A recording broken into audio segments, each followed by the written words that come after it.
and I was very nervous. But literally, like, everyone I met backstage was really nice. I knew I had everything I needed. I knew I was going to be okay, and the match was good. And the girl I wrestled was really fucking nice. I never thought I'd do it, and I'm just really grateful I got the chance to do it.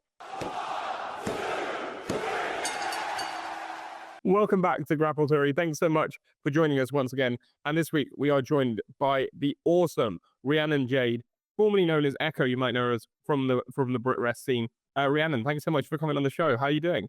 I'm great. How are you? I'm all right, thank you. I'm all right. Thank you for asking.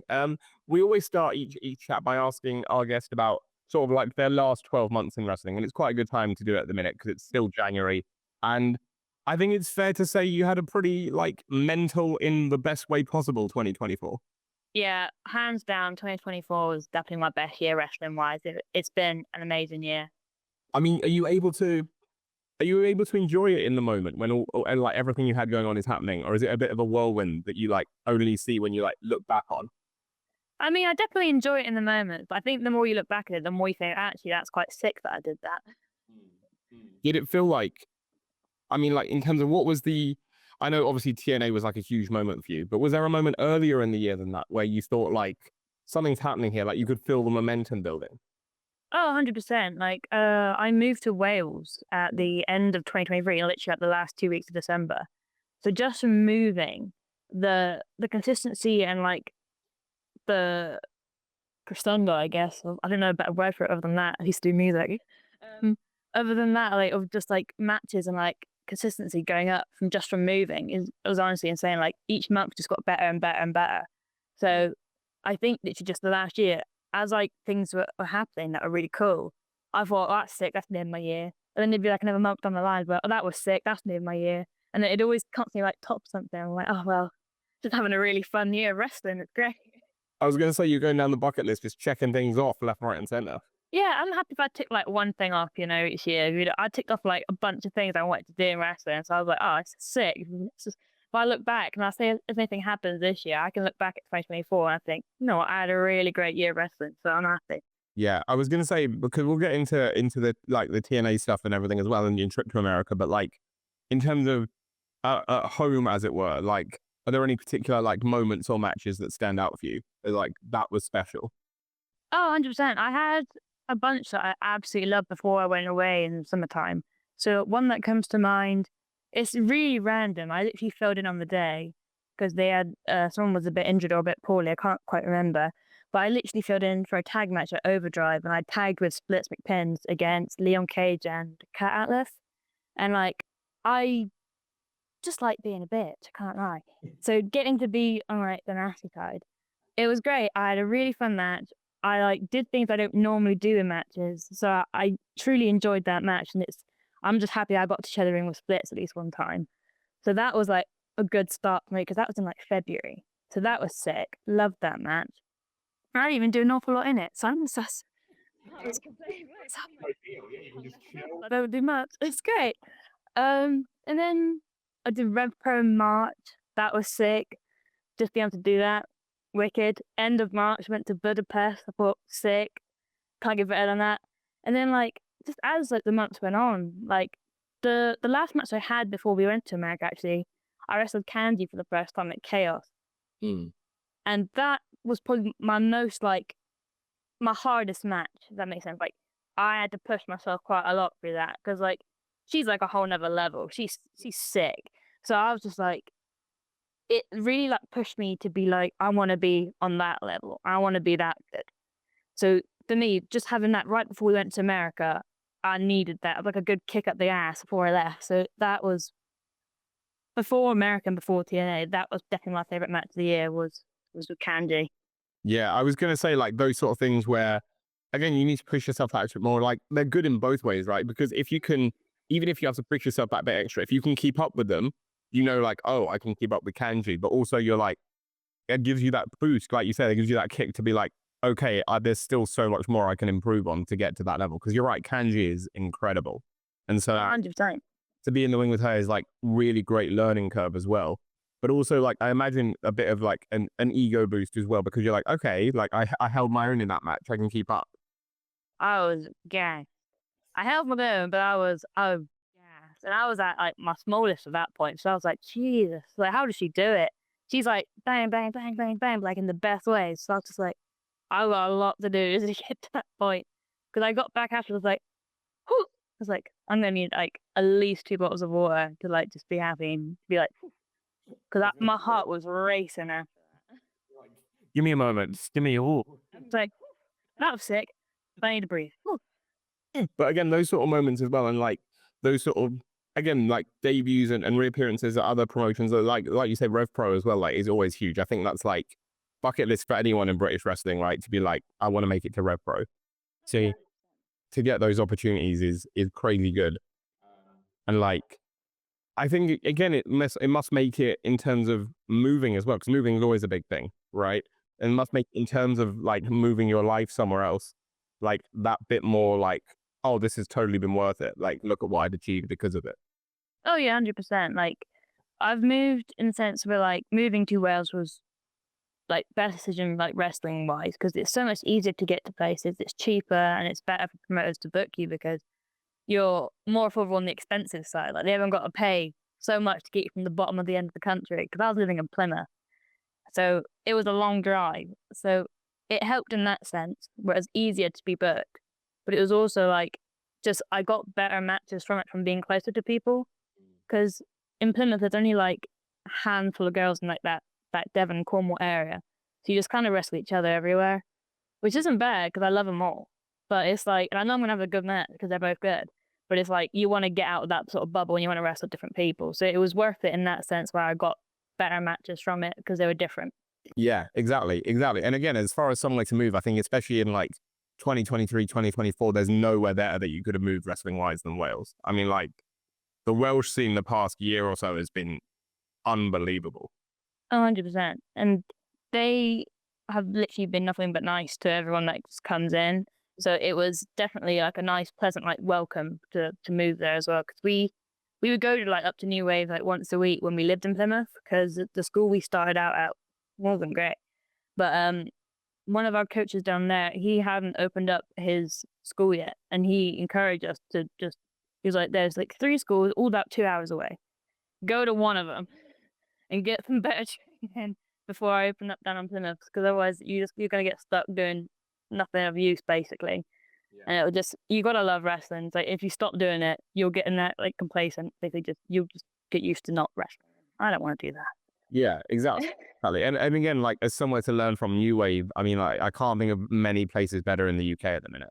Like, what guys are doing is incredible. Could you see it? Could you see? Again, not like detrimental to anyone that like you worked with in the past. So like just in terms of having more people around the scene being a bit bigger, could you notice that difference even just in training and like being there more regularly and being there more often? Oh, 100%. Like a lot of the time you don't realize you're in a bad training school until you go somewhere else and realize how different it is. So it was like we had one session a week that was good because it was a good coach that was brought in. And when we were stopped able to, when we weren't able to go to his sessions anymore, he said go up to New Wave. And just going up there and seeing how different it was to what we had started out with, it was like night and day, like how nice they are, how professional they are, and like how good the quality of like actual training is. So it was like, oh, we wasted like 2 years in a terrible school. And they like just like seeing the comparison was like, oh, it was like a good like switch for like the bunch of us that went out. There was like 5 of us in a car each time. Sometimes there'd be 2 cars coming up. And like just that switch for all of us being like, oh, we got to get out of this place because it's clearly not good in comparison to this.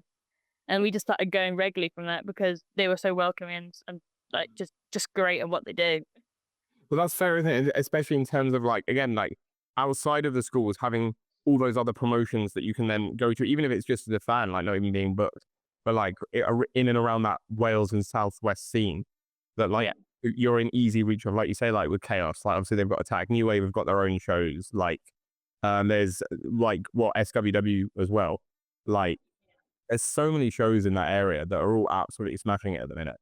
Like there's a lot more to do on like your weekends other than going to like, the same show once a month. Yeah. It's like that's great if you like the product, but like in Plymouth at the time, I wasn't a fan of the product, so it was like just taking in terrible training to try and get on a terrible show. So it was like it wasn't really worth it.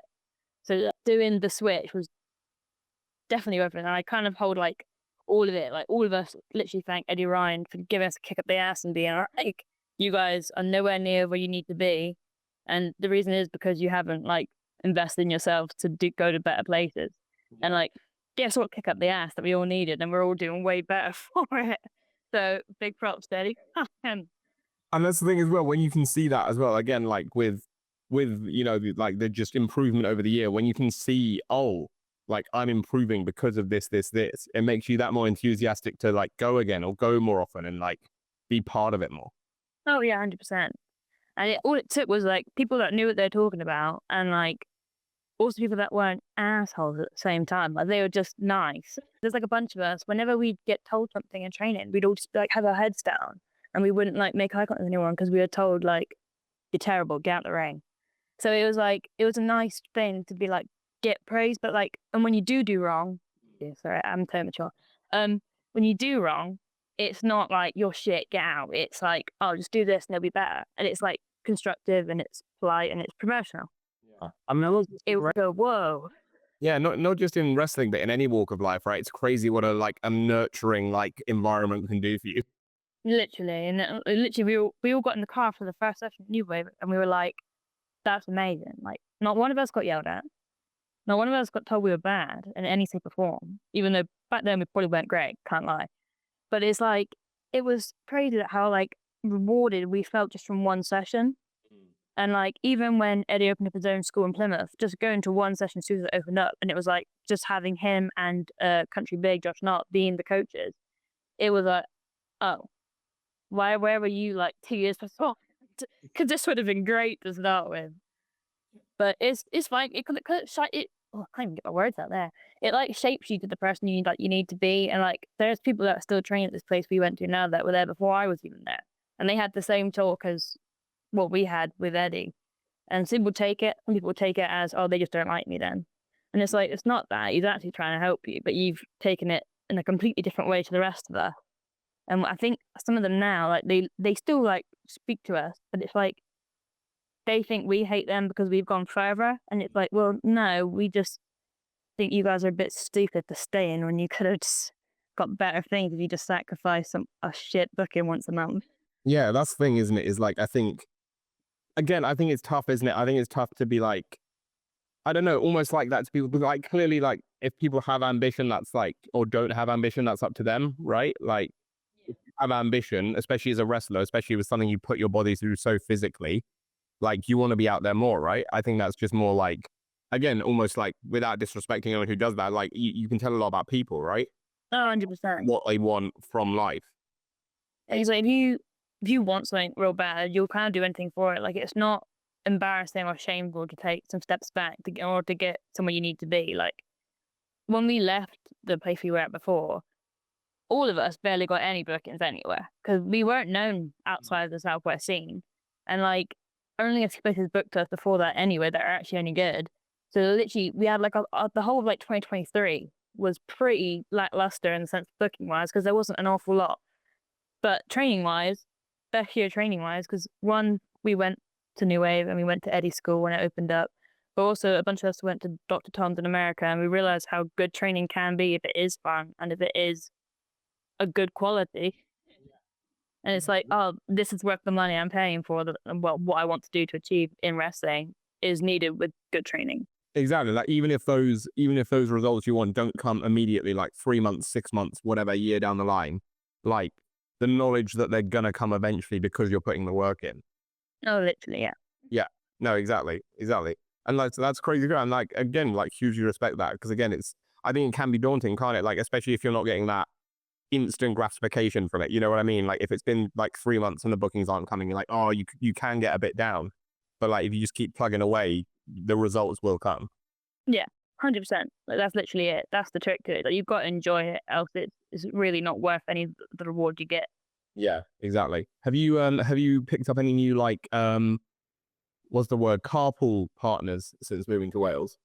Oh, to be fair, there's been a bunch of like car rides that are like they've all just been funny. Like I don't think there's anyone in Wales that's not funny. I think to be fair, for me, they just sound funny, but like in the best way. I love the Welsh accent. I can't do one very well, but I love the Welsh accent. So I just think whatever said in the car is hilarious anyway. Yeah, I won't ask you to try and do one. We don't want to offend anyone. It wouldn't be any good. It would literally just be like Nessa from Gavin and Stacey. That's probably as good as it'll get. I was gonna say that's like the barometer, isn't it? For someone like again like me as well who can't do a Welsh accent. I'm like, if I can do that, is that good though, or is that just bad? Is that also Like I can do certain impressions of people, but like they're not good. And it's literally like only people that know these people would get it. So it's like it's not really worth doing. asking now? And plus, my accent's terrible, so I can't really judge. You know, I'm tempted to ask you for an impression of someone, but I'm not. Can't. I could, but you wouldn't guess it. So it wouldn't be worth the trick, really, would it? Be a car wise in Wales, like all cars are good. Like one of the cars we did, it was me, Jordan's Sparks, James S, and Wild Boar on like a 3-hour drive down to Plymouth, and that was funny. Like that car. Any car with Nadia Sapphire, funny and lovely, good drive. Any car with Nico Angelo as well. He has like the weirdest videos on like his TikTok and like his reel like suggested, like not like weird and about it. They're just like random, or like they're like cartoon dogs or something, and it's like what? And he'll just be like cracking up, and it's great, and I love that. So I'm always invested when he's like just put the video like a cat like doing something stupid. I'm like sick. I love that. More. But it's like one of my favorites for that. Like Nico and Bora, I think a couple are like two of my favorites for that in terms of like the juxtaposition of who they are in the ring versus who they are out the ring. Yeah. Like See, 100%, because I was an absolute like little nerd when I was like 16 and I got back into wrestling. But I love wrestling anyway. But when I was 16, I was obsessed. And when they did the NXT UK thing, I don't speak about it a lot, but I was obsessed with it. Absolutely, I watched it every week. I watched the first dates he did in 2018 in Plymouth. I went to both nights and cried because Shawn Michaels came out and Triple H. I was like a little nerd and I was obsessed. So like having watched like Boar and that on my telly when I was like 16, 17, I thought they were sick. I still do. I'm still a fan, guys. Can't help it. But like meeting him in person and being like, oh, he's actually just a normal guy. It was quite nice to be fair. Because at first I was like, oh, he's quite that scary like dude. Because I'm quite intimidated by like people you grew up watching. So I was just like, oh, what's he gonna be like? Because they say don't meet your heroes, isn't it? So I was like, oh, is he gonna be a weirdo or something? But he's not. He's not a weirdo. He's an absolutely lovely man. So it's nice like seeing people that you watch, even if I wasn't like that young when I watched them. It's cool because I remember when I met like Danny Luna as well. I was like, sick. I've watched her on my TV. That's wicked. yeah. And it's cool that you just get to wrestle these people. I'm like, oh, starstruck moment. I am a little fan. Like I will always be a wrestling fan. I still go to shows just to watch shows. I think that's good though. It's like it's good to have that passion for it where again, like you don't always need to be booked on a show to go to a show. Like you can just enjoy it and be like, because I know that a lot of wrestlers, and again, I'm sure you're the same, but a lot of wrestlers like go to a show and they're like, oh, I wish I was on the card. But like if you can enjoy it as a fan, aside from that, I think that's really good. Oh yeah, like legit. Like I will just tag along. If I got like a weekend free or if they got like a weekday show or something, I will always just have people like, have you got space in the car? Because I'll bring my gear just in case, but I never go in hoping for the booking. If I get one, top tier, great, I get going a good show. If not, I'm like, I get to watch a good show. So I'm happy, you know? Like I'll never ever complain about just helping out a show because I get to watch it. So I just enjoy watching wrestling. And I think you can sort of almost tell that again by the Welsh scene itself in terms of like who's willing to do that. And like not just in Wales, but if you look at like, I don't want to say the imports, but the people who originated outside of Wales who have come to Wales now, like yourself, like a Ray Leverkusen, like Kanji, who's not based in Wales, but is always wrestling in Wales and the Southwest. Like those people who are coming there like week in, week out, month in, month out, because they know like the scene is worth that much. Like I always say to people, like it used to be like London was the hub, right? It always was like London, if you're not based in London, London's where you need to go to wrestle, or if you're a fan, you go to London to watch the wrestling. And now there are people like myself included, but loads of people I know who like their main thing is traveling outside of London from London to go to shows. And you're like, when did this happen? What? There are some great shows out there now, man. Like Brit Rest, like is 10 times like better than it's ever been. I think, like in the sense, like this whole new generation of wrestlers coming through, and there's a whole new generation of fans as well. Like I didn't know wrestling existed in the UK. I literally just thought they just pick random people up and bought, can you wrestle? And then I watched like the Nights documentary. I was like, oh, it does exist. It's just not where I am. It's not in Cornwall, apparently. Like professional wrestling like that. They have Cornish wrestling, but it's not the same. But I didn't know it existed until like I went to like on holiday to a camp show in Cornwall. When I lived in Cornwall, but I went on holiday in Cornwall. It's classic. What? Fair. Cornwall is like, It's great. I can't complain. Like it was a good holiday. if you go outside of Cornwall for the like, especially in the UK, if you go outside of Cornwall for a holiday, you're going downhill. It's a bit like Leicester, but to be fair, like it was still a great holiday. I can't really complain. But it was like, I remember just we were like in like the entertainment bit, and my mum was like, "Oh, there's wrestling on tonight," and I was like, "There's wrestling on." I was like, "What do you mean?" I was like, "There's not wrestling on, Karen. You're joking me." Oh no, I'm sorry, I call her that. She's You just like really offending her by calling her a Karen straight off. Like, I will clarify, it's not to offend her. My mum is like a nan already. She's got a lot of grandkids. And so she doesn't recognize being called mum a lot anymore. She's used to being called nan so much. If I yell mum in the street, she won't turn around. If I yell nan, she will. But like, she's not my nan, so I'm not going to call her my nan. So I call her Karen. If I yell Karen, she goes, yeah. So my mum's Karen. So if I need her, so like, if I want to be nice, I'll call her mum. But that's only she's spacing me already. If I need her, it's Karen. well, I get that. I'm the same with my dad. Like there was one time we were away and my dad, like I was calling him and he just wasn't responding. And I shouted out John and he suddenly replied, and that's just what I call him now. And he's like, why did you start calling me John? I was like, well, you just stopped responding when I said that. I think my dad would be actually a bit more upset if I start calling him James. I don't think he'd be offended. I think he'd be like, oh, a man level is your mum now. I think he'd be like, oh, I've been demoted. Also, I think it makes you feel a bit older, doesn't it? Like it must make you feel a bit older when you start calling you by your name, not just like dad or mum. Legit. I don't think I've ever called my dad anything other than dad, other than like his weird nickname that his pub mates call him. And that's because he couldn't hear me. So I was like, Gerbil. I don't know why they call him that. I just know it's his nickname. So I yelled that and I turned around at least. That's helpful. I mean, you know, if you want to pay homage and add that to your name as well, like the Rhiannon Jade Gerbil. Well, the Gerbil Jade. And then you no idea I'm recommending that. It's a good one for like any sort of I don't know, like a Halloween or like a dress up, any sort of dress up show. Like if you know, you know. Yeah, No. like a real joke. You're really going with a deep. Since I did that, only my family will probably get it, and my dad read. Comes to shit, they'll be in the corner, be like, yeah, let me go now, they'll get it. I mean, People are like, yeah, go on, Gerbil. you serious? I was like, what the fuck is that? I'm Gerbil. Of all the animals, why'd you pick that? I'm like, you don't get it. Sorry.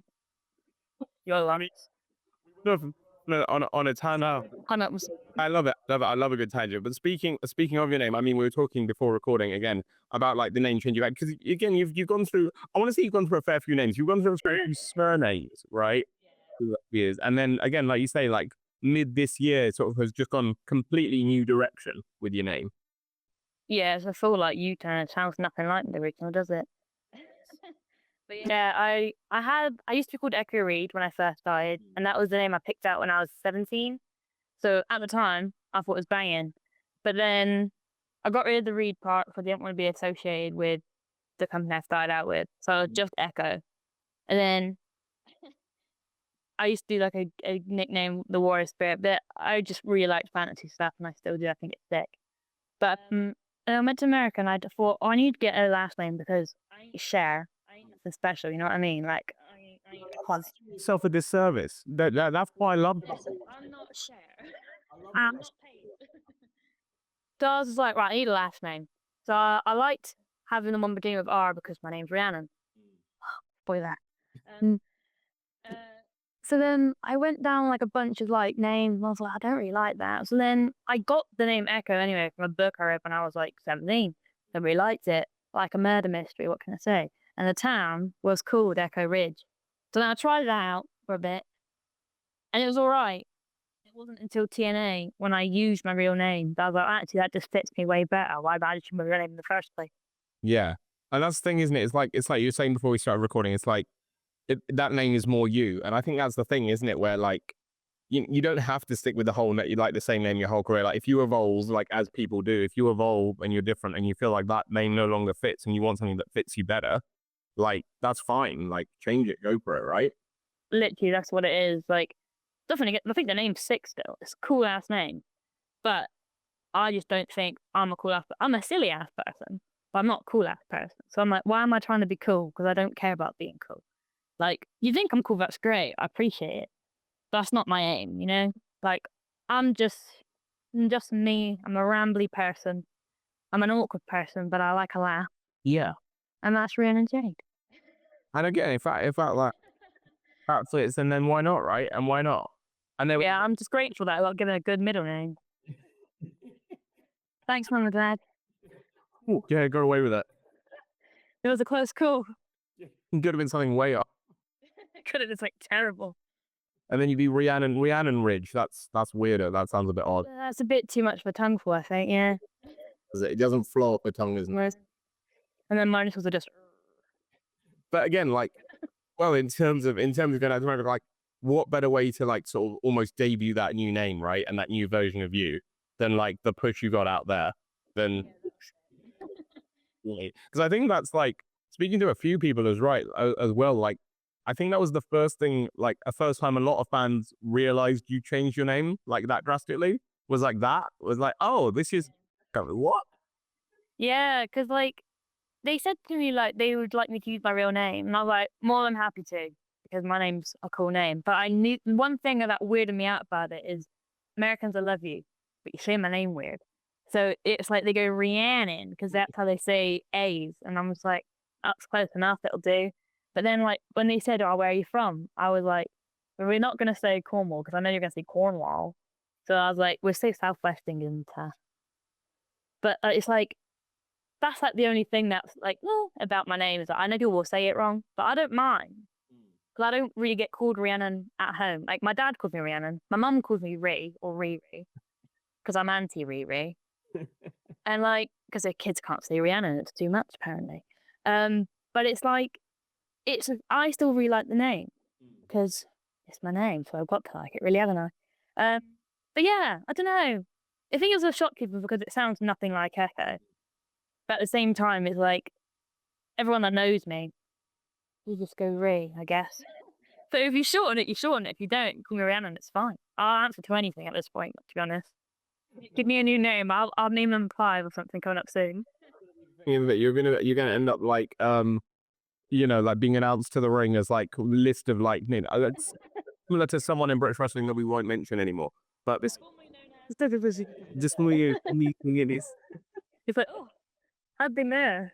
Yeah, in history. Many nicknames like Riri, the Gerbil. The devil will stick now. Yeah, man, you're the forever nickname. It's gonna be great. It's gonna be a bully for that. It's been great. Thanks, Dad. Well, we're going to get more into your trip to America after our first little segment here on the podcast, where again we've talked about a lot about the good of the British scene so far, but now we're going to talk about the not so good in this bit, dishing the dirt. Again, I'm gonna. It's not too much dirt. It's only a little. It's too much. It's not the whole. It's not the whole pot. It's a little bit. All right. That's a sprinkle. I'm gonna list you some questions, and I want you to let me know which member of the locker room, someone you've worked with in the past, like in British wrestling, best suits each one. I'm gonna have to think before I speak. It's all right. People have been in plenty of trouble from this before, so it's fine. You won't be the first one. All right then. We'll allow it. Yeah, the first one is then. Event. Who's usually running late? Oh, that's easy. That's Chris Bronson. He shows up before the first match comes on. Promoters don't ever put him on the opener. He won't be there. But Chris Bronson, 100%. Love you though. Palos. Right. He won't even watch this probably, but he will be like, yeah, fair enough. Especially like New Wave shows. He comes in right after work lesson, so he comes in, he walks through the meet and greet to get to the back. They're like, oh. Chris Bronson's here. That's good. He showed up. He always shows up. He always shows up there. I mean, he's a working boy, you know. He's got to get on this. Understandable. The next one is the next one I always say is again like how I asked you about the carpools earlier, and this will give some good insight because it's who has the worst music taste. Oh, I don't know actually. I don't think I've been in the car with bad music taste yet. That's always good. That's always good to hear. Although saying that, it's not really him, but Carl Parker, I love him, but he shares a Spotify with his brother. But sometimes a really terrible song will come on and you'll be like, sorry, and you'll skip. So maybe I'll say him, but it's not his fault. The question is though, is it his brother or is he just trying to cover? Oh, maybe it's a good cover. Is it like, yeah, you all get out the car and he's suddenly going back to those songs being like, I'm sorry I missed you out. To be fair, I think it's bad, but everyone else in the car thought it was hilarious. So maybe it's just me. So if anything, Carl, your music tastes great. It's just, I think some of the songs are a bit weird, but they're still funny. They're just weird. Right. As long as it's something, right? As long as it's something. It's a good laugh, nonetheless. The next one was my favorite on the list. I think it's an important one. This is a key one, and this is really going to tell me a lot about who you value the most in British wrestling. Who under no circumstances would you let a family member date? Oh, that's a really hard question. I don't know. And it doesn't have to be like necessarily for a bad reason, like, oh, this guy's a dick. It can be like, oh, like it would just be way too awkward if it was a thing. Like no one's jumping to mind at the moment. I can't like think of anyone. You'd be any like a family member walks in, like, I don't know, family gathering with like one of the locker room on their arm, and you'd be chill with it. There's no one you'd be like, no, that's not happening. Not from the get-go. But like no one's like screaming like red flag alert at me in my head right now. Not what I'd like someone you're closer to, that it would just be awkward because you're already close to them. And so like, that's good though. That's good if you can't think of anyone. That's a positive about the suit. Everyone I've met in wrestling so far that I can think of is like green flags.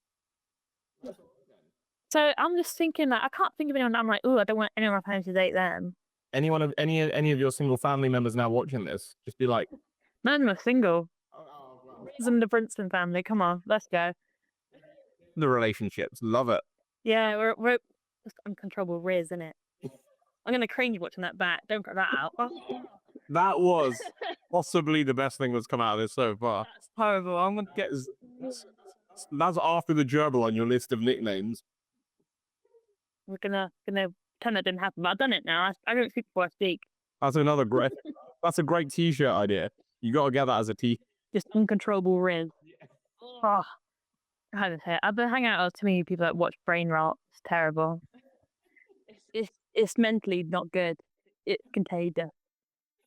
Well, I'm glad. I'm always glad you didn't think of anyone there. I'm always glad you didn't think of because again, it says a good thing about the scene, right? It's good about the scene when you can't. Nice people. That's lovely. That's nice. That's nice.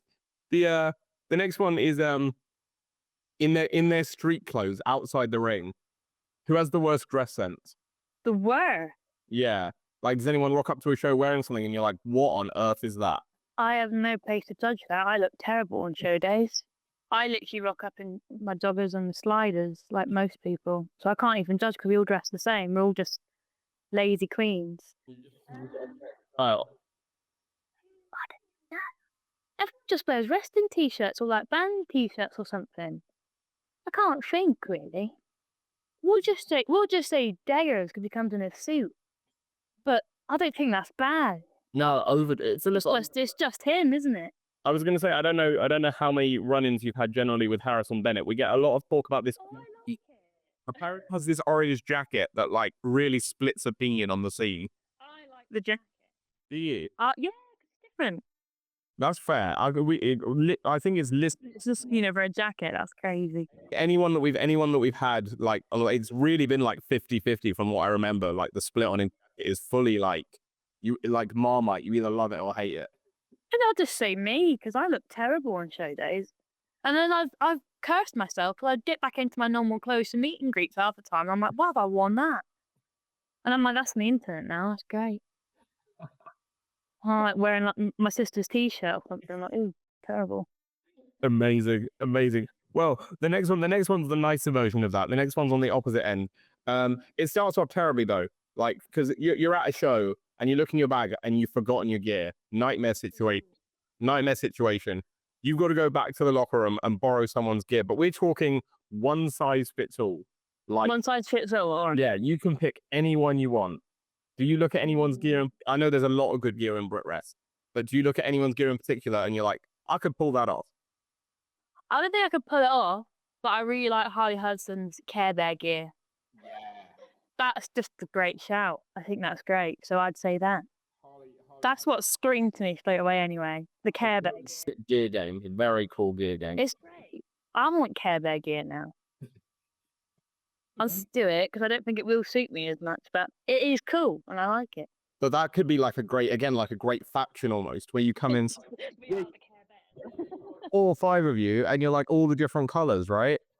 That'd be sick. When everyone goes, "Are you Power Rangers?" Like, no. No, really, Care Bears. Thank you. What are you on about? Duh. Power Rangers. What the shit? Power Rangers, Smart Rangers, Care Bears, bro. Come on. That's where it's at. I think that should be done. I think that needs to be done. I think like you add to that. I'm not really sure what other colored Care Bears there are. I feel like you'd be the The like bunch. there's blue, right? You'd be the blue one. Blue's the grumpy one, isn't he? I don't know. I'm not sure about that. Oh, if I'm honest, I only really know the colors. I'm not really sure about the cat. You know too, because me and my sister had Care Bears when we were younger, and I had the yellow, which was like sunshine, and then the pink one had like 2 lollipops on it. Yellow Cylinder, the Lucia Lee. Yeah, that's true. Actually, very true. So pink. I'd actually be blue because I've always got blue hair in it. That would match. Are we going 4th? What's the 4th? There's another one, isn't there? There's a red one. I can't remember what's on him. Who would be red? It's red. We've got 3 already. Who would be red? Who would finish out the faction? Well, green would be Danny Luna. Yes. We'll just say red is a Luna because he's got that really nice red gear. Yeah, that's a We'll great. say that. I tell you what, this is a pretty sick faction. Like, This is cute. name aside, if you got all 5 of you together in like one group, that would be. Care Bears assemble. Yes. Oh, bro, we've cooked. Yeah, it's like a thing where like you do it really cool, like where you say assemble and like they're like surprise entrance. They're not on the card. Like no one knows they're there, and you're like assemble, and they all come running in. But we've all like painted on our stomachs the weird logos they've got on their bellies or something, and got like little pudsey ears that just spray painted in the colour we need. Boom. I think Someone book it, man. this is Oh. great booking, right? This is fantastic booking. It's great. Anyone watching this who hasn't booked this, like this is again for like some sort of like fun like Halloween or something show, right? This is the debut of the Care Bears need to happen. I just can't help myself, can I? I just chat some waffle. I want to talk about Care Bears. I just can't help To it. be honest, the chatting waffle is my favorite part of this. Like, I'm just a rambler. They sing, and I haven't got shame. how would these ideas come out if that wasn't the case? That's true. Someone just book it. Come on. Oh, Get it done. We'll get like someone do like a graphic for a. don't cut like a terrible picture of us over there. Like, stick it in nice one, please. No. If someone can do like an actual graphic, I like because I'm terrible at Photoshop. Someone who can actually do graphics, maybe do a graphic. I'm gonna get hate from this from the other girls. Like, why am I a Care Bear? Why wouldn't you want to be a Care Bear? Should have said brats. That was just way easier. Oh, perhaps yeah, that would have been but that's not as much fun. That's true. It's just a lot easy. Yeah. Well, what are you doing there for a second? Yeah. Onto this. What's happening? Oh, gear. It I want some gear.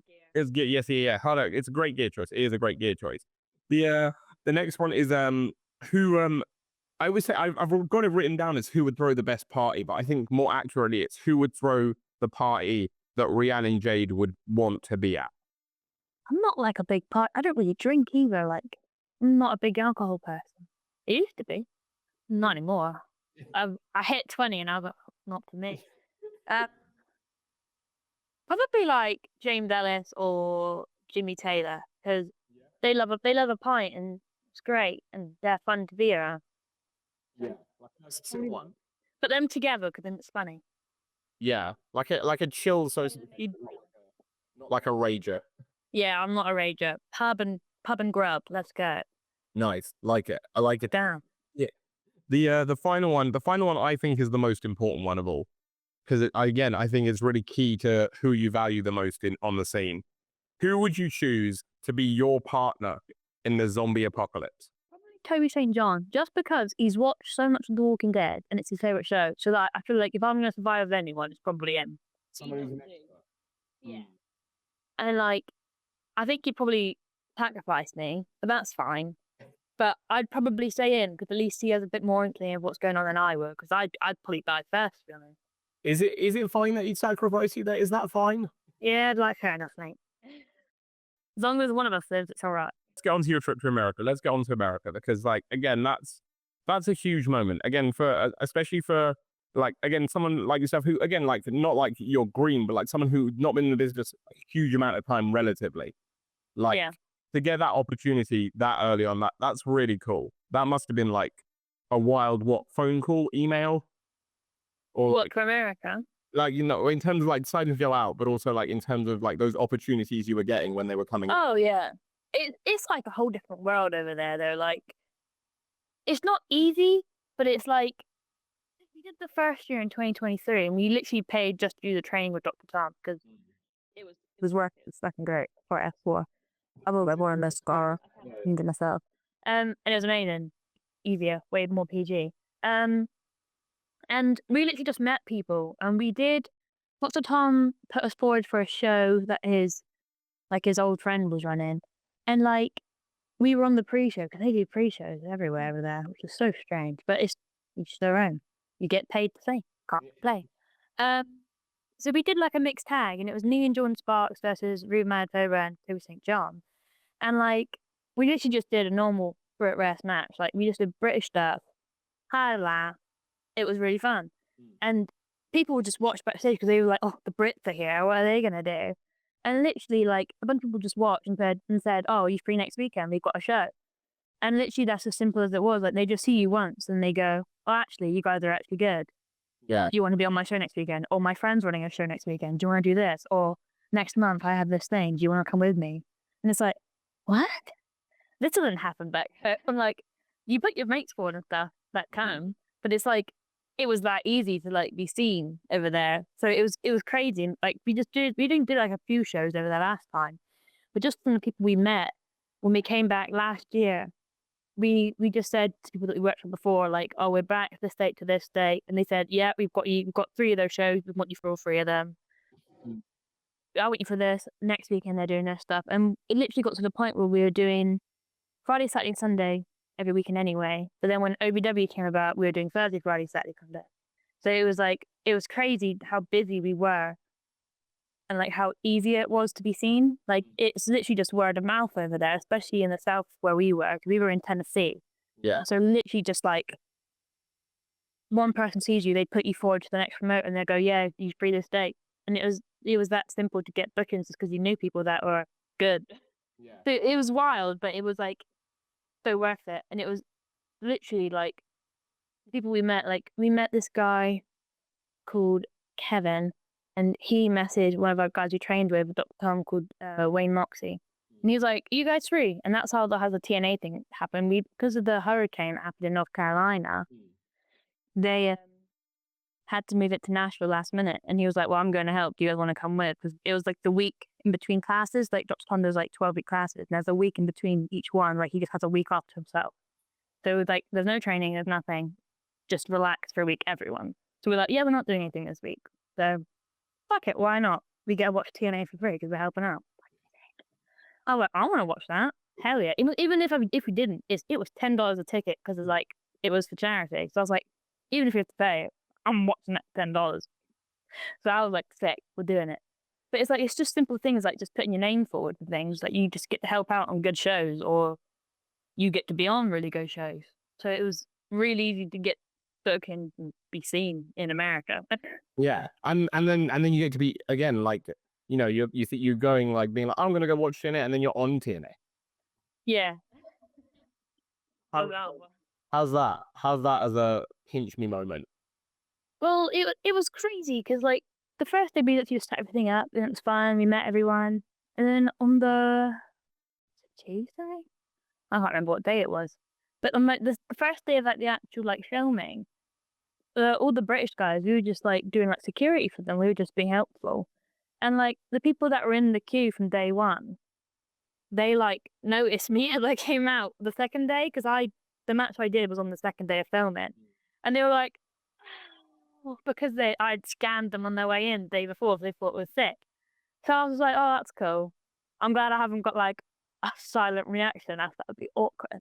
So it was sick that like I did it on the first day because the people had seen my face at least.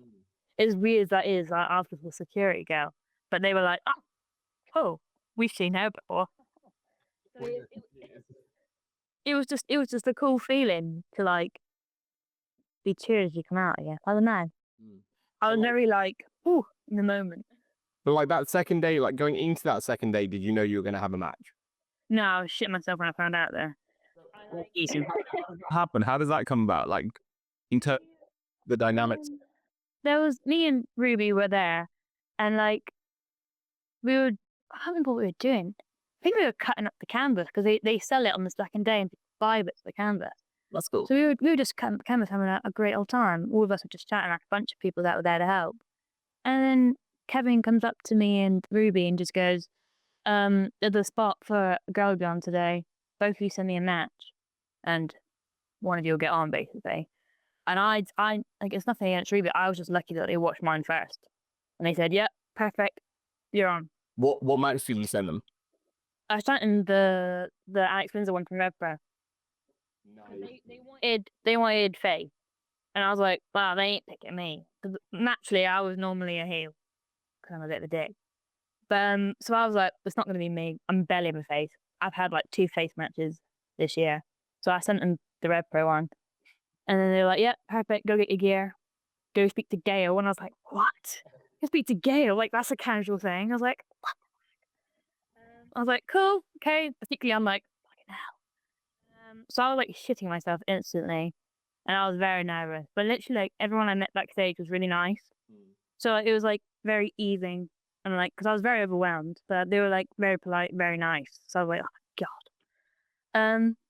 But yeah, it was just quite surreal, and like just doing it. Like I was pretty nervous before I went out, but I was like, I knew I had everything I needed. I knew I was going to be okay, and the match was good, and the girl I wrestled was really fucking nice. Don't know why I had to swear in that, but I did. But yeah, it was a really weird experience, like in the best way. Like I never thought I'd do it, and I'm just really grateful I got the chance to do it. Yeah. And it was cool because like when I got backstage, I asked for like feedback, and I spoke to people that I'd watched on the telly. So I was just like, and they were all really nice. Yeah. And it's just cool being backstage, like just interacting with people that you grew up watching. Like this is props to Nick Nellis because he's really lovely. I dropped all the forks on the floor like an absolute melon, right? I'm just a twat. I dropped all the forks on the floor, and I binned them. Don't worry, no one ate a dirty fork. But I dropped them on the floor, and I was like, "All right, cool, I'll pick them up." And he was like doing something. I can't remember, he was talking to someone, and he just came in and helped me pick all these bloody forks off the floor. And I'm like embarrassed. I'm like, "Oh my God, I'm getting helped by someone that I've watched on telly." And he was like, "Oh no, it's literally fine." And I was like, "Oh, really nice." Fuck. Like, you're allowed to be a dick. I'm not gonna be like, "Whoa." But he was really lovely, and I thought, "Oh, that's crazy. I'm just back with the police forks on the floor." Oh, ding. Like, how many people can say that the man formerly known as Dolph Ziggler has helped them pick up forks off the floor of the locker room? One and only.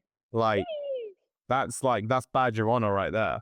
Badge of honor. Like, again, as who like has grown up watching him, right? Somebody grown up watching him on TV, and then he's there, just next to you. He's just a really lovely person.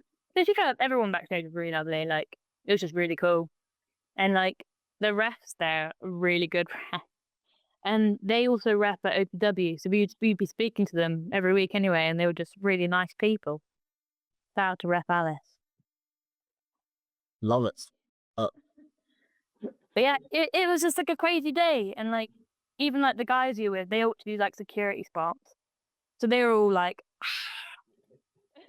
so it was just like everyone left that day of like those 2 days of filming was really happy. Yeah. So it was like a really fun trip because it was the 5 of us from the UK that had travelled together, and then our friend Wayne. We all had shared like a little Airbnb. So just a little fun wrestling house for the 2 I love filming. plans to go back. Eventually, yeah, like trying to get it sorted. It's so expensive, like in a sense, because you've got to pay for like your flights, your rental car, where you're staying. So it's like it's worth it because the last 3 months you're there I was so busy, I was just loving wrestling. But it's like I've got to save up the money again. So eventually, but I have no immediate plans to go like next week. You know what I mean? Like I can't afford to. So let's see what wants to do that. If I just said, got any plans? You're like, yeah, I'm going back next week. Easy. If I was rich, then hell yeah, I'd be there every weekend. But I'm not. I'm just a broke ass hoe. So. Let's a broke ass hoe with unbelievable riz. And I'm a gerbil. Yeah, there we go. Right, like again, all the nicknames are coming out. That's just me. I mean, you mentioned the rent a car though. Talk to me about the journeys, because as someone who like is from the UK, who travels in the UK primarily for wrestling, what is the culture shock when you're realizing that everyone in America is just so far apart? I don't think I'll complain about journeys in the UK again. Like, I genuinely don't, because like I used to think a 4-hour trip was the longest thing ever. I'm like, oh, 4 hours to London, taking the piss. And now I'm just like, it took 5.5 hours to get from where we were staying in Tennessee to Kentucky, like where we were going. I don't remember where we were, somewhere in Kentucky. So I'm like, that's long, and that's just there. It's 5.5 hours back. So then it's like, then we're going to North Carolina, and that's 5 hours as well. And then we drove to Philadelphia, and then like the first weekend we were there, and that was like 9 hours. I was you did Indianapolis as well, didn't you? Like, Yeah, that was like just under 6 hours. That was a really fun show. That was probably my favorite ones. Yeah, that was good. That was a fun one. so worth 6 hours. It was worth 6 hours, 100%. And it was like really nice vibe. Everyone was lush, really funny too. But yeah, and then like the worst drive we did was Tampa. We did the NWA filming things, and the day we were leaving, the day after we filmed, was the day before the hurricane hit in Florida. So everyone was trying to evacuate. So it was meant to be like a 9-hour drive, turned like 13.5 hours. And thankfully, like there was Toby and there was Carl that could drive, so they could take it in turns. But oh my days, that was long, and we were all so tired. The hot. Like it was just standstill traffic half the time. So we're just like, this fucking sucks. But it hardens you to, again, like now any UK journey is easy for you. Like, yeah, it's fine. Or I'll never complain again. Like I don't know if I will. Like you say, 3 hours to Plymouth, it's simple. Like, I've got a 5-hour train next week. I'm not stuck in traffic for 13 hours. It's fine. Anything above that is just gold. You know what? I can't complain. Either way, I can't drive, so I can't pay anyway. I was gonna say, you just get to chill the whole time. I'm just a backseat bit, so it's great. Just chilling in the back. But congrats on America, genuinely. Like you from what it seemed like, you did smash it out there, and like it's like I'm just like super happy whenever I see anyone like thriving like that, and like from this scene who gets those opportunities and gets to be out there doing those things. Like that's amazing. It is sick, and like it makes it worth going back each time just because how nice the people in that area are. Like there are people that we've met that will definitely be friends for like a long time. Like they're sick, and like even Dr. Tom, I love that man. He is the best man I've ever met in my life. No offense to my boyfriend, but I love that man so much. I think we all agree, like, there's no one better than Dr. Tom. He's so funny, and he's just the best. What if one of your family members walked in and a family thing with Dr. Tom? I'd be like, you're not good enough for him, sorry. Yes. Then you have an objection, but you'd be saving cup. Like, objection to them. You're not our own, sorry. But yeah, he's just a man. Like, can't fault him in any way. He's just man. Like, coolest contact in my phone. Tom Pritchard, mate. Who else could say they've got his number? Other than 4 other people that went with me. But it's like, I'm sick. Yeah. He's funny. And besides, again, like on the bucket list, like you still got the Nick Nemeth thing as the originality, right? No one else has that. Like, Yeah. You ain't the guy that porks a Nick Nemeth. Come on. Easily. So, you know. but I love, Chat some shit, do I? but that's good. That's what I love about this. The chatting and shit ones are always the best ones. And that brings us nicely into our closing feature. And this is a little more quick fire than the last one. Because this is about you. So I hope you know yourself better than you know the others. No, don't say that. So, But again, I'm going to give you, this is called Anatomy of a Pro Wrestler. It's basically just like what makes you you. So again, I'm going to list you some questions and you let me know what comes to mind. Yeah. So the first one is, what is your favorite post-pinfall pig out? ooh. In America, it's Dairy Queen. Yeah. That shit's busting. Really got a hold of you. So good. caught me like this. That's the best. In the UK though, there's not much opener. I say that on a Sunday show, Toby Carvery. Top tier. No one has ever said Toby Carvery before. That's the best. Did that recently. Honestly, best night ever. I was so happy. I just love a roast dinner. I love gravy.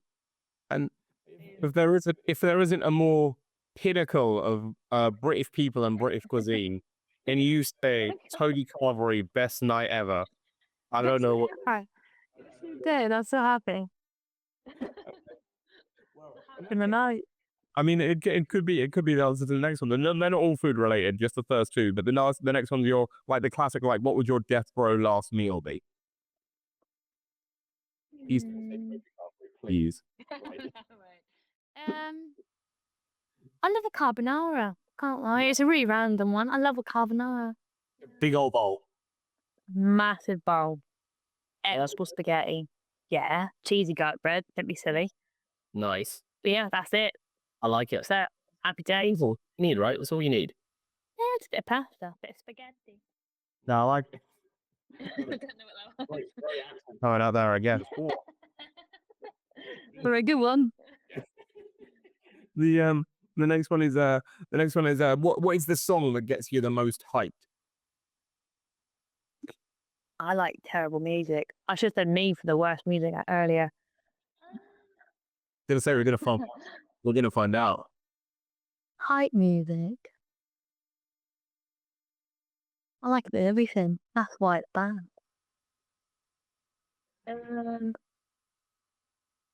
I really like this band called South Arcade at the minute, so any one of their songs at the moment. That's my hype. I don't know if I know them. What sort of music is that? It's kind of like an old, like, throwbacky thing, like the 2000s. It's great. You should listen to them. Okay, I'll check them out. Let you know. The next one's what is the movie that you'd show the locker room? A movie? Yeah. Well, my favourite film is Stand By Me, so probably that. But love that film. I make everyone watch that. I like force it upon them. That's the perfect answer to this question. In the locker room early, like we are watching this. That and Flushed Away. I love Flushed Away. So That's different film. So I just think it's hilarious. Like when I was a kid, for like a period of time, my dad's favourite film was Flushed Away. And I'm like, you're a grown ass man. You love Flushed Away. That's sick. Valid though. It's a great film. Flushed Away is a underrated classic. I know. It's top tier. Can't be it. Old DreamWorks. I like it. The next one's a bit of a throwback because it's your first job. My first job. I was 14. I was very cornish. 14. Certain words come out. 4 is one of them. I was 14. So yes, I know one now. I'm like conscious about it. I'm like, don't say it. And I basically just did cleaning for like a bed and breakfast for my landlord's mum. She had like a big manor house in the middle of like this like countryside in Cornwall, and it was lush. But yeah, really nice, really cool, easy job for a Saturday when I was 14. But then after I went to a Chinese shop, so it was great. Yeah, I was gonna say like it's a little bit of money, and like again, manor house is pretty cool. Like, no, you're I right. don't envy making those beds though. They were like massive beds, and like the duvets were heavy, and I was short and I was thin when I was 14, so I was like. Ugh. So that was the struggle. You're like, I put the duvet cover on, like, geez. But yeah, easy job, easy first job anyway. I like it. The next one is what is your favorite animal? A Care Bear doesn't count as an animal though. Fine. A fox. I don't know why. I think they're so cute. I saw a fox in the garden the other day, and I just watched it from the window, like. Oh mate, if I'm in like the park and a fox runs around, oh, it's the most adorable thing. Like, I think they're so cute, and like, if I grab one as a pet, I would. Will it probably eat me? Maybe, but that's fine. and those are the risks you take, right? Those are the risks you need to take. I know.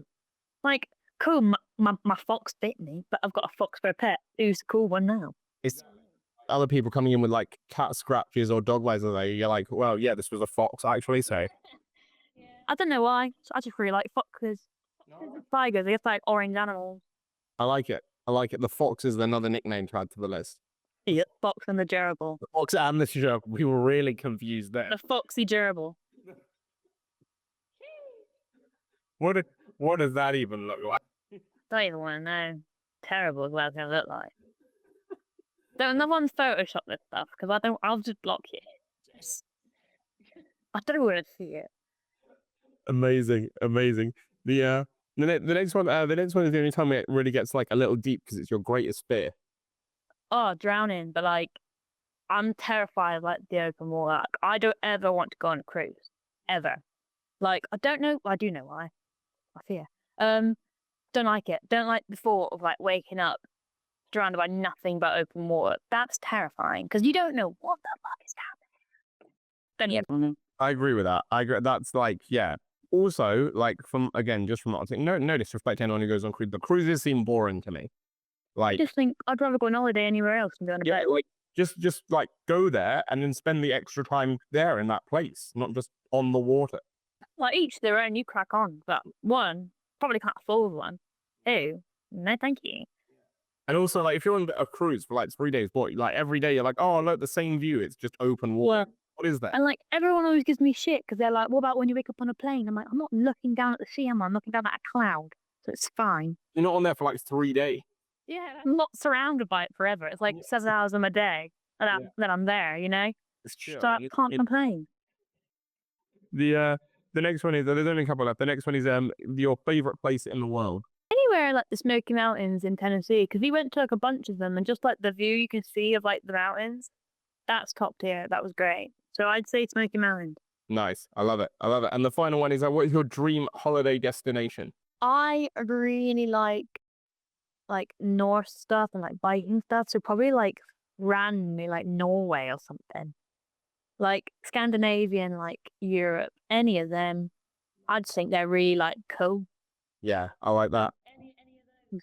That's a good choice. And again, like the Scandi scene has got some great wrestling at the minute as well. Like Yeah, to be fair, in Europe itself, like not just in Brit Red, but Europe's got a great wrestling scene at the minute. Europe generally, like I think for so long, it used to be Europe was WXW, right?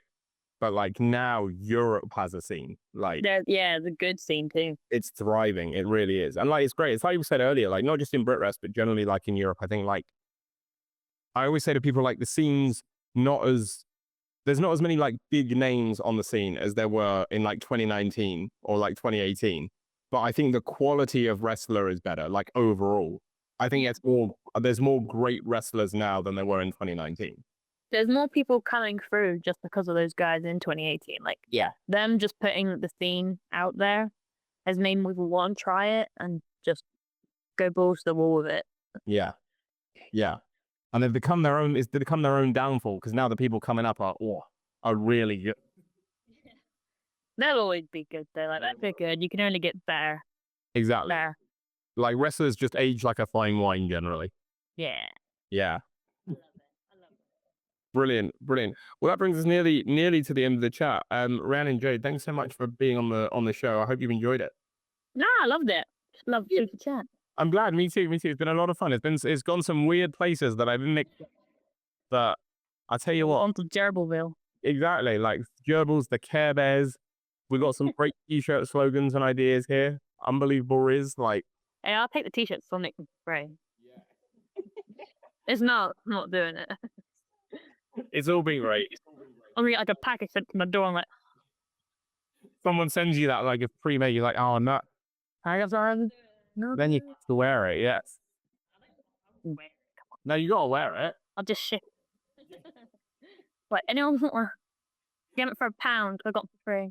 Like, oh my god, those shirts are so cheap. Yeah, do it. And you want a gerbil shirt, mate? Crack on. Then you'll be the worst dressed person in Brit Red. I don't know. I always say that a lot of wrestling shirts are too geared towards, like, you have to be going to a wrestling show to wear them. The best wrestling shirts are the ones you can wear just out day to day. And I think that Jake is a pretty good one like that. Everyone's just gonna be like, What? Well, I'm like, we'll never know. yeah, everyone's just gonna be like, oh, they've got a gerbil on their shirt. No one's gonna think much of it, but the people do not know. Yeah, I'm like, yeah, sure. Yeah. Can't remedy dad. Get with it. Brilliant, amazing. Well, given the way this chat has gone, I'm very much looking forward to my final question here, because we have a closing tradition here on the podcast where our last guest leaves a question for our next guest without any context of who they're going to be leaving it for. Oh my lord. So you've been left a question by our last guest, and this hasn't gone out yet, so you don't actually know who it is, which is good because sometimes people know by what's gone out, but you're gonna have no idea. So this question is for you is coming completely out of context because you're not allowed to know who it's from either. And this is a bold one. This is like a two-parter question though, so I'm going to ask you them one at a time. The first one is, what is your favorite type of bean? Baked beans. Come on. TV beans. Let's go. Easy. Yeah. Yeah. I don't care about the context. So going to say a bait. Just the basic British bit. Baked bean, but with cheese. No. This is just your favorite. Like, it's got to be that bean in its singularity. Like, if you don't add stuff to it, then it's not really your favorite bean. I'm just enhancing. But yeah, baked beans. Baked beans. I agree with you though. You like, apart from on a fry up, you can't have baked beans without cheese. Yeah, TV beans. Stop. Yeah. No, I think on a fry up it'd be weird, but everywhere else you need cheese. I'd still allow it. Oh I no! wouldn't do it myself, but if it's there, I'm not gonna. No. Cheese, please. It's a thing to say. Yeah, you wouldn't complain if it came to you in a hotel. And Yeah. Like the What do they say? Do you want cheese? I'm not saying no to cheese. I'm not an animal. Come on. not ridiculous. Come on, what is? I'm not insane. I mean, well, the part of this question gets dark. I'm going to give you some forewarning. It gets a little dark. So the second part of the question is, so you're tied to a chair, and you have the option of being slowly suffocated in beans, or having your family slowly suffocated in beans, but you've got to watch. I guess I'll just suffocate in beans. I've got a big family. I have a lot of people to watch. I've got a lot of nieces and nephews and a lot of siblings. By the end of it, you're going to be like exhausted, just mentally. I would never eat beans again if that's all that.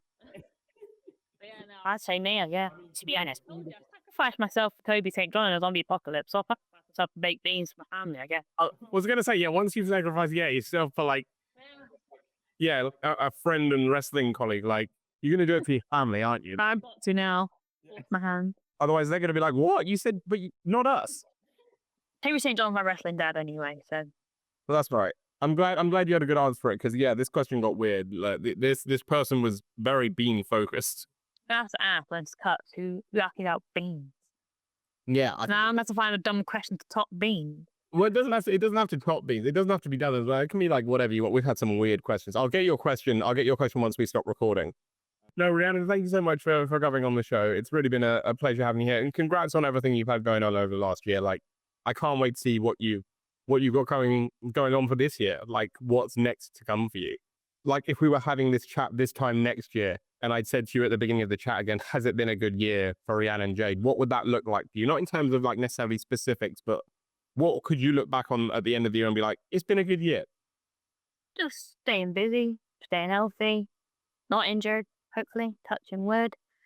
Yeah, just having some fun, wrestling some good people, wrestling like people I've not wrestled before. I'm just happy to do one, to be fair. And I get to wrestle someone I trained with that I've not wrestled before on Sunday. So I'm happy. You know, I always see positives in things. I don't like to be a negative Nancy. Yeah, exactly. Just like how once you have that match eventually with Nick Nemeth, you're going to be like, he's forward. No, you're going to be like, well, did this ring a bell? You put out a fork, and he's like, ah! If anyone books this, I want it to be a street fight, but the only weapons allowed different types. And it's got to be like the catering forks as well. It can't be like plastic ones that are going to break if I stab them with it. That's all I want. But I would be having a great time. I want to see, I might put this just on our socials as a call out to Nick Nemeth. Please wrestle me in a fork-only street fight. Thank you. Let's bring their own forks. They're the weapons. Bring your own fork. Someone brings a massive one, like a garden fork. I'm like, whoa, calm down, buddy. Nick Nemeth, in all of his aliases, has had some weird matches over the year, but that might be the weirdest. If you would like, untag me from this, please. Yeah. Don't comment. But fair enough, mate. Thank you for our one interaction. I appreciate you. But please don't contact me again. And please don't bully me behind my back. because I'd be like, it'd be fair enough if you do. But Incredible. Well, that's me again now. I don't know how. I don't know how you can sleep tonight. This is just so many ideas have come up. Like They were like, who let this weird bitch on here? Fuck me.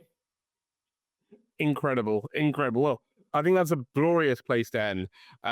So Rhiannon, no, thank you one more time. But also, we always end our show by giving our guests the final word. So for anyone watching this in America, in the UK, in Wales or England or Scotland, like wherever it may be, if someone sees Rhiannon Jade on a show near them and comes to the show and checks you out, why is Rhiannon Jade going to steal the show? Because I'm the relentless gerbil that likes foxes and baked beans.